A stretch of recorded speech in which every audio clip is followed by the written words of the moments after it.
জীবনে সব কিছু পেতেই হবে বিষয়টা কিন্তু এমন নয়।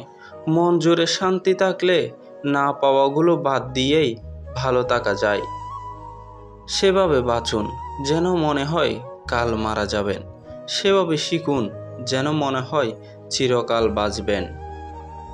যে নিজেকে চেনে তার আর কাউকে চিনতে বাকি থাকে না। অপেক্ষা অবশ্যই করা উচিত, তবে মানুষের জন্য নয়, শুধুমাত্র ভালো সময়ের জন্য।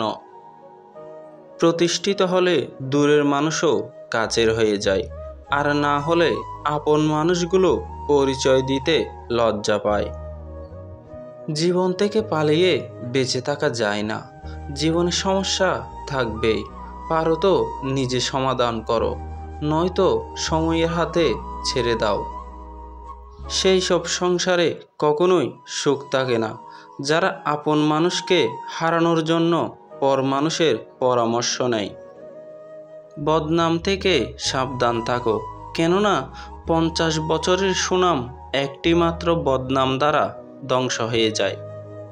জ্ঞান যত কম হবে তত বেশি নিজের চেয়ে অন্যের ভুল চোখে পড়বে, আর জ্ঞান যত বেশি হবে অন্যের চেয়ে নিজের ভুলটি নিজের কাছে ধরা পড়বে বেশি। সৎ মানুষ সবসময় কষ্ট পায়, কারণ সে অন্যের মতো হতে জানে না, আর পৃথিবী তার সরলতাকে দুর্বলতা ভেবে সুযোগ নেয়। আগে মানুষ মিথ্যা বলতে ভয় পেত পাপ হবে বলে, আর এখন মানুষ সত্য বলতে ভয় পায় বিপদ হবে বলে। মানুষকে খুশি রাখতে পারার মতো কঠিন কাজ পৃথিবীতে আর দ্বিতীয়টি নেই। সামান্য স্বার্থে আঘাত লাগলেই পূর্বের সব উপকারের কথা ভুলে যায়। আপনি আপনাকে যেদিন থেকে চিনতে পারবেন, বুঝতে পারবেন, সেদিন থেকে নিজেকে ভালোবাসতে পারবেন। আর নিজেকে ভালোবাসাটা সবচেয়ে জরুরি।